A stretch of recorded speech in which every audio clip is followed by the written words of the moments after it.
Assalamualaikum warahmatullahi wabarakatuh. Salam sehat dan semangat kepada guru-guru hebat di seluruh persada Nusantara. Perkenalkan, kami dari kelompok 1, Diklat PJJ Metodologi Pembelajaran Angkatan ke-7 dengan dosen pembimbing Bapak Dr. Andes Bambang Rudianto MPD tahun 2021 dengan jumlah anggota 5 orang yang terdiri dari Ibu Yunda Yuliana SPD, saya sendiri Ibu Ida Aryani SPDI, Ibu Sri Puja Astuti SAG, Bapak Petrus Yosef Polur SAG, dan Ibu Hasanah SPD. Di sini kami akan menjelaskan rencana pelaksanaan pembelajaran atau RPP daring dengan model pembelajaran Project Based Learning atau PJBL. Namun sebelumnya, izinkan kami mengucapkan terima kasih kepada Kepala Balai Diklat Keagamaan Denpasar, Bapak Dr. Haji Muhammad Toha SPD MSI, Pembimbing Materi PJJ Metodologi Pembelajaran, Bapak Dr. Andes Bambang Rudianto MPD, Ketua Panitia, Bapak Ahmad Zaini SAG MAB, Panitia, dan peserta PJJ Metodologi Pembelajaran Angkatan 7 yang telah memberikan dukungan penuh dan semangat dalam mengikuti PJJ ini. Sistem pembelajaran daring atau dalam jaringan merupakan sistem pembelajaran tatap muka tanpa tatap muka secara langsung antara guru dan siswa, tetapi dilakukan online melalui jaringan internet. Guru harus memastikan kegiatan belajar mengajar tetap berjalan meskipun siswa berada di rumah. Solusinya, guru dituntut dapat mendesain media pembelajaran sebagai inovasi dengan memanfaatkan media daring atau online. Guru dapat melaksanakan pembelajaran menggunakan pendekatan saintifik dan tipek, seperti menggunakan Mentimeter, quizzes, grup di media sosial seperti WhatsApp, Google Classroom, Telegram, aplikasi Zoom, ataupun media lainnya sebagai media pembelajaran. Dengan demikian, guru dapat memastikan siswa mengikuti pembelajaran dalam waktu yang bersamaan meskipun di tempat yang berbeda. Dalam pembelajaran jarak jauh ini sangat memerlukan perangkat pelaksanaan pembelajaran atau RPP daring. Komponen rencana pelaksanaan pembelajaran sesuai Surat Edaran Mendikbud Nomor 14 Tahun 2019 tentang penyederhanaan RPP. Hanya ada 3 komponen inti dalam pembelajaran, yaitu yang pertama, tujuan pembelajaran. Tujuan pembelajaran ditulis dengan merujuk pada kurikulum 2013 dan kebutuhan belajar peserta didik. Yang kedua, langkah-langkah atau kegiatan pembelajaran. Langkah-langkah pembelajaran ditulis secara efektif berupa kegiatan yang dapat secara langsung mencapai kompetensi dasar. Yang ketiga, penilaian pembelajaran atau assessment, sedangkan komponen lainnya bersifat sebagai pelengkap. Prosedur penilaian pembelajaran juga dibuat secara sederhana demi tetap memperhatikan indikator pencapaian kompetensi dan mengacu kepada standar penilaian. Penyusunan RPP mengacu pada prinsip belajar dari rumah sesuai Surat Edaran Mendikbud Nomor 4 Tahun 2020, yaitu sebagai berikut. Yang pertama, keselamatan dan kesehatan lahir batin siswa. Yang kedua, memberikan pengalaman belajar yang bermakna bagi siswa. Yang ketiga, fokus pada pendidikan kecakapan hidup. Yang keempat, materi pembelajaran bersifat inklusif. Yang kelima, aktivitas dan penugasan dapat bervariasi. Yang keenam, hasil belajar siswa diberi umpan balik yang bersifat kualitatif dan berguna dari guru. Dan yang terakhir, nomor 7, mengedepankan pola interaksi dan komunikasi yang positif antara guru, orang tua, dan wali. Baik, berikut ini merupakan rencana pelaksanaan pembelajaran RPP daring model Project Based Learning dengan pendekatan TIPEK. Untuk identitas sekolah, sekolah SMP atau MTS, mata pelajaran IPA, kelas 7, semester 1, Materi pokok, klasifikasi materi dan perubahannya, submateri pokok, larutan asam, basa, dan garam, alokasi waktu 5 JP 40 menit, jadinya 200 menit 2 kali pertemuan.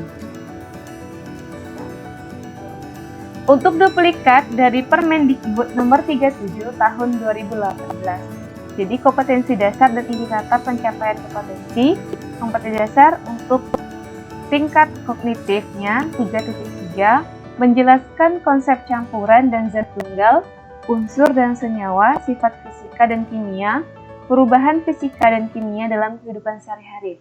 Untuk indikator pencapaian kompetensi atau IPK-nya, IPK penunjang, mengidentifikasi larutan asam basa atau pH larutan, menjelaskan konsep asam basa atau pH larutan, menerapkan konsep asam basa atau pH larutan. IPK kuncinya menganalisis permasalahan dalam asam basa atau pH larutan. Untuk indikator keterampilannya, menyajikan hasil penyelidikan atau karya tentang sifat larutan, perubahan fisika dan perubahan kimia, atau pemisahan campuran. IPK penunjang, merancang percobaan dalam menentukan indikator yang sesuai dalam asam basa atau indikator alami. Kemudian IPK kuncinya adalah menyajikan hasil karya linear jurnal tentang proyek prosedur percobaan dalam menentukan indikator yang sesuai dalam asam basa indikator alami dalam bentuk SP4. Selanjutnya, tujuan pembelajarannya adalah melalui model project based learning, pendekatan saintifik, feedback, dan metode learning journal sinkronus dan asinkronus, peserta didik mampu menganalisis permasalahan dalam asam basa dan pH larutan, serta menyajikan proyek prosedur percobaan dalam menentukan indikator yang sesuai dalam asam basa indikator alami berdasarkan pengamatan dalam bentuk video MP4 secara kritis, inovatif, dan kolaborasi dengan kerjasama dan tanggung jawab yang baik, patuhi rasa cinta tanah air dan rasa syukur. Kemudian, untuk pendekatan, model, teknik, atau metode pembelajarannya, pendekatan saintifik dan feedback, model project based learning, tekniknya learning journal dan Mentimeter, metode eksperimen, diskusi, sinkronus, dan asinkronus. Kemudian media atau alat dan bahan pembelajaran, media yaitu laptop, handphone, media Zoom Meeting, Google Classroom, Mentimeter, grup WhatsApp, quiz Google Form, dan virtual lab. Kemudian alat atau bahannya, lembar kerja peserta didik atau LKPD. Untuk sumber buku, itu ada buku kelas 7 semester 1 kurikulum 2013 atau modul pembelajaran IPA kelas 7. Dan sumber online-nya adalah materi, teks maupun video di Google Classroom, browsing internet, dan link YouTube.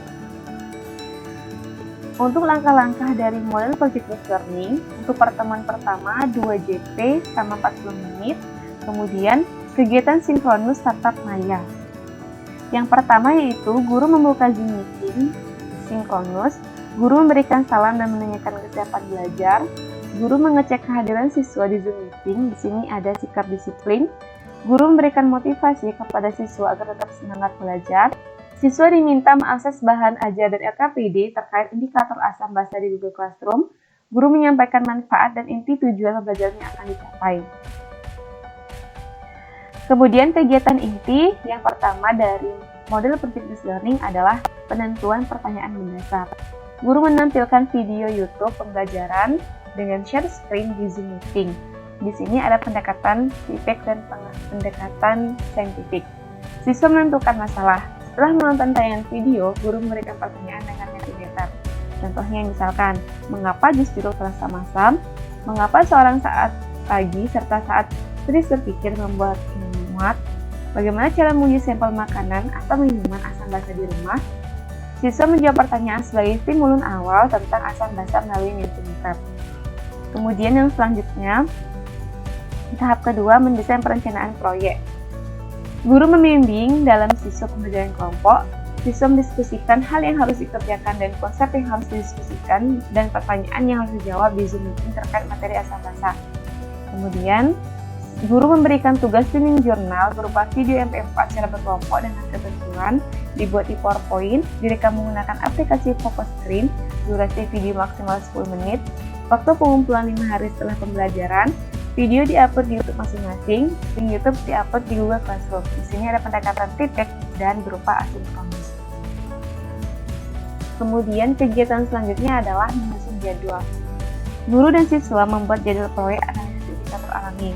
Guru memberikan semangat kepada siswa dalam menyelesaikan rancangan proyek sesuai jadwal yang telah disusun atau didiskusikan.